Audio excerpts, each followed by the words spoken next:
हम में से ऐसा कोई भी नहीं है, चाहे वो लेडीज़ हो, जेंट्स हो या किसी भी उम्र का हो, जिसकी ये विश ना हो कि मैं ज़्यादा समय तक खूबसूरत दिखूँ, मुझे एजिंग बिल्कुल ना छुए और मैं दीर्घायु जीऊँ, है ना? मेरे स्किन तब तक क्या हो, खूबसूरत रहे, रिंकल फ्री रहे और मैं यंग एंड गुड लुकिंग रहूँ। लेकिन आजकल जो एक आम समस्या है जिसको कहते हैं प्री मैच्योर एजिंग, है ना? वो होने लग गई है। उम्र से बहुत कम उम्र के लोग बहुत ज़्यादा एजेड दिखने लग गए हैं। तो उसके लिए वो क्या करें, क्या ना करें और हम क्या ईज़िली करके इसको मेंटेन कर सकते हैं, उसी बारे में हम आज बात करेंगे, क्योंकि खूबसूरती सिर्फ़ मार्केट के प्रोडक्ट्स पे डिपेंड नहीं करती है।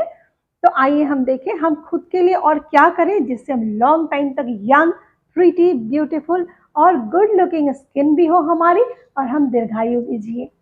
चलिए देखते हैं हम क्या-क्या कर सकते हैं। ये गलतफ़हमी होती है कि मार्केट के महँगे-महँगे प्रोडक्ट्स जो होते हैं ना, उनको यूज़ करने से हम बहुत समय तक यंग लुकिंग, गुड लुकिंग रह सकते हैं, अपने रिंकल्स को दूर रख सकते हैं। लेकिन ये सरासर है गलत, क्योंकि इसके तो कोई और ही कारण है, जिन रीज़न पे हमारा कभी ध्यान नहीं जाता और हम फिर उसका उपाय कैसे ढूँढेंगे जब हमें पता ही नहीं कि किसकी वजह से ये हमें रिंकल्स जो प्री मैच्योर एजिंग होती है, वो होने लग जाता है। तो उसकी जो सबसे स्ट्रॉन्ग रीज़न है वो है हमारे भीतर ऑक्सीजन की कमी। हम ठीक से ऑक्सीजन को अपने भीतर हर एक सेल तक पहुंचा नहीं पाते, जिसकी वजह से ये प्री मैच्योर एजिंग होने लग जाती है। और स्वाभाविक है, जब आप अच्छे से ऑक्सीजन को बॉडी के डिफरेंट पार्ट्स तक नहीं पहुंचा पाओगे तो स्ट्रेस बनने लग जाएगा, टॉक्सिन बनने लग जाएगा, जिसकी वजह से आपकी जो लॉन्ग लाइफ है वो भी क्या हो जाएगी, शॉर्ट लाइफ हो जाएगी। आप लंबे जी सकते थे, अब अल्पायु हो सकते हो। तो ये दोनों ही बातें जो है ना बहुत बहुत इम्पोर्टेंट है कि हमारी खूबसूरती, हमारा यंगर लुकिंग स्किन और रिंकल फ्री स्किन और उसके साथ साथ दीर्घायु होना, ये दोनों ही बातें एक ही चीज़ को वो करती हैं, कॉम्प्लीमेंट्री कह सकते हैं आप। तो हम क्या कर सकते हैं? आपने अगर ध्यान दिया हो या कहीं पढ़ा हो, सुना हो, तो ये ज़रूर जानते होंगे कि कछुआ जो होता है ना, टॉर्टोइस, वो बहुत लंबा जीता, लगभग 300 साल, और वो 1 मिनट में सिर्फ 4 बार ही सांस लेता है। है ना, बहुत अजीब सी बात। तो ऐसा क्यों है? उसकी सांसें जो है वो बहुत लंबी होती हैं। और हमारी एक बहुत बड़ी सच्चाई कि हम में से काफ़ी लोग जो है ना, उनकी जो ब्रेथ है वो बहुत शॉर्ट है, बहुत छोटी साँसें लेते हैं वो। क्यों? क्योंकि उन्होंने कभी लॉन्ग ब्रेथ के लिए प्रैक्टिस ही नहीं किया। तो इन चीज़ों को अगर आपको ठीक करना है, उपाय करनी है अपने लॉन्ग लाइफ के लिए और ब्यूटीफुल रिंकल फ्री स्किन के लिए, नहीं तो आप भी अपनी उम्र से बहुत ज़्यादा दिखने लग जाओगे, बहुत अर्ली एज में, है ना? तो उसके लिए हम क्या कर सकते हैं? तो पहला है कि अपनी श्वास को लंबी करने के लिए हमें प्राणायाम करने चाहिए, प्रैक्टिस करनी चाहिए। कौन से प्राणायाम है वो? वो है अनुलोम विलोम। तो आपने जाना ही होगा, सुना ही होगा कैसे करते हैं। आजकल ये सबसे सिंपलेस्ट वे है, इंटरनेट जिसकी वजह से हम सब समझ जाते हैं, जान जाते हैं। तो अनुलोम विलोम अगर आपको नहीं आता, आप सीख लीजिए, करिएगा ज़रूर से। और इससे क्या होगा कि जैसे आप थोड़े दिनों प्रैक्टिस करोगे ना, 5 मिनट 7 मिनट रोज़ के करने लग जाओगे, तो आपको अपने सांस में फ़र्क दिखने लग जाएगा कि अरे, मेरी सांस तो पहले से ज़्यादा लंबी और स्थिर हो गई है। तो ये पहला उपाय है। और दूसरी जो उपाय है वो है ब्रह्मचर्य। हमको लगता है कि हम मैरिड लोग हैं तो ब्रह्मचर्य तो अनमैरिड लोगों के लिए होता है, उनको ध्यान रखना है, लेकिन बिल्कुल भी ऐसा नहीं है। जैसे अनमैरिड लोग ब्रह्मचर्य का पालन करें तो उनके अंदर बहुत सारी डिवाइन क्वालिटी खिल सकती हैं। वैसे ही हम मैरिड लोग जो है ना, वो हमको लगता है कि भाई ब्रह्मचर्य का हमारे मैरिड लोगों से क्या रिलेशन है, लेकिन ब्रह्मचर्य का पालन हम मैरिड लाइफ में भी कर सकते हैं। कैसे? आप संयमित जीवन जिए, कुछ नियम बनाइए, उनका पालन कीजिए और फिर इस तरह से आप अच्छे से ब्रह्मचर्य का भी पालन कर सकते हो। इसका भी बहुत बहुत ज़्यादा गहरा असर होता है हमारे पूरे बीइंग पे, है ना, हमारे लाइफ पे, हमारे फेस पे, हर चीज़ पे। और इससे हम ओजस्वी भी रहते हैं ना, बहुत ओजस्वी चेहरा दिखता है हमारा। हर उम्र में आपका चेहरा जो है वो ओजस्वी होगा अगर आप ब्रह्मचर्य का सही से पालन करेंगे। तीसरी बात है फास्टिंग।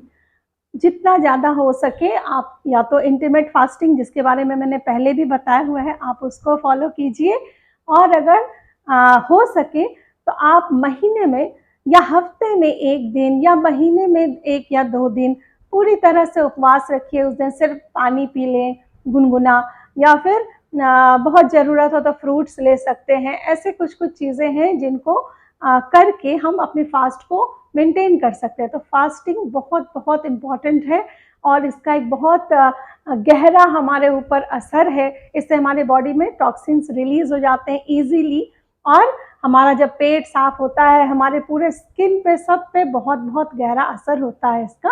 तो फास्टिंग को बहुत इम्पोर्टेंस दिया गया है ब्यूटी को मेंटेन करने के लिए, एजिंग को छुपाने के लिए और दीर्घायुष्य के लिए। तो आप फास्टिंग को भी ज़रूर से फॉलो करें, ये बहुत इम्पॉर्टेंट है, कर सकते हैं। तो अगली चीज़ क्या है, वो है कि हम सूर्यास्त के बाद हो सके तो खाना ना लें, ये सबसे अच्छी बात है। और अगर आपको भूख लग रही है, लेना है, तो लाइट खाना खाइए, वो भी जितनी जल्दी, मान लो सूर्यास्त हो चुका और उसके बाद जितना जल्दी हम अपना डिनर फिनिश कर सके, उसका भी आप ज़रूर से ध्यान रखिए। ये भी बहुत इम्पॉर्टेंट चीज़ है कि हम सूर्य से जुड़े हुए हैं हम सब, और उसकी रोशनी का हमारे ऊपर बहुत असर होता है। तो सूर्यास्त के बाद का भोजन हो सके तो आप स्किप कर लें फूड को, अदरवाइज आप जितनी जल्दी अपना डिनर ख़त्म करना चाहते हैं उतनी जल्दी कर लें, और लाइट डिनर लें, ये भी बहुत इम्पॉर्टेंट बात है।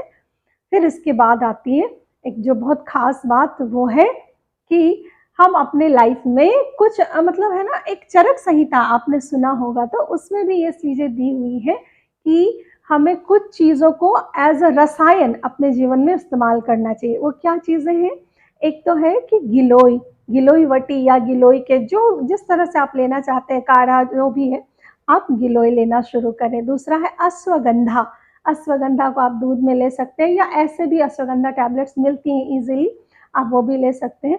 फिर इसके साथ है च्यवनप्राश, वो भी हमको हर बंदे को थोड़ा ना थोड़ा लेना चाहिए। ये सारी चीज़ें जो हैं वो हमारे बॉडी पे बहुत अच्छे रिजल्ट्स देती हैं, ख़ास तौर पे हमारे स्किन पे और हमारी इम्यूनिटी के लिए ये बहुत अच्छी चीज़ है। इसको लेना आप ज़रूर से शुरू कर दें। और अंत में एक बहुत ही इम्पॉर्टेंट, बहुत ही अलग सी बात, जो शायद आपको सुनकर आश्चर्य हो कि अच्छा, मुझे खूबसूरत दिखने के लिए और अपनी एजिंग को बचाए रखने के लिए क्या ये करना भी ज़रूरी है? और वो बात है कि हमें सेल्फलेस सर्विस यानी कि सेवा करनी चाहिए। जब आप सेवा करोगे ना, तो क्या होगा, आपके भीतर से जो हैप्पीनेस है ना, खुल के बाहर आएगा। आप निस्वार्थ भाव से किसी दूसरे के लिए जब कुछ करते हो ना, तो आपके भीतर ऑलरेडी उसकी गुड क्वालिटीज़ जो है वो आने लग जाती हैं। तो सेवा को भी अपने लाइफ का एक इम्पॉर्टेंट हिस्सा बनाइए। जब इन सब चीज़ों का आप अच्छे से फॉलो करोगे, अच्छे से पालन करोगे, किसका लॉन्ग ब्रेथ लीजिए, श्वास को लंबी करने के लिए ध्यान दीजिए कि हम क्या करें तो हमारी श्वास जो है वो लंबी हो और स्थिर हो, स्थिरता हो श्वास में, उसका ध्यान रखें। फिर ब्रह्मचर्य का पालन करें, और फिर कुछ चीज़ें मैंने बताई उनको लेना शुरू कर दीजिए, गिलोय, इस तरह की चीज़ें। और फिर फास्टिंग का ध्यान रखें, एंड नेक्स्ट वन इज सेवा करिए, और आप ध्यान रखें। और फिर आप देखिए कि एज जो है वो आपको लेट से छुएंगी, आप दीर्घायु रहोगे।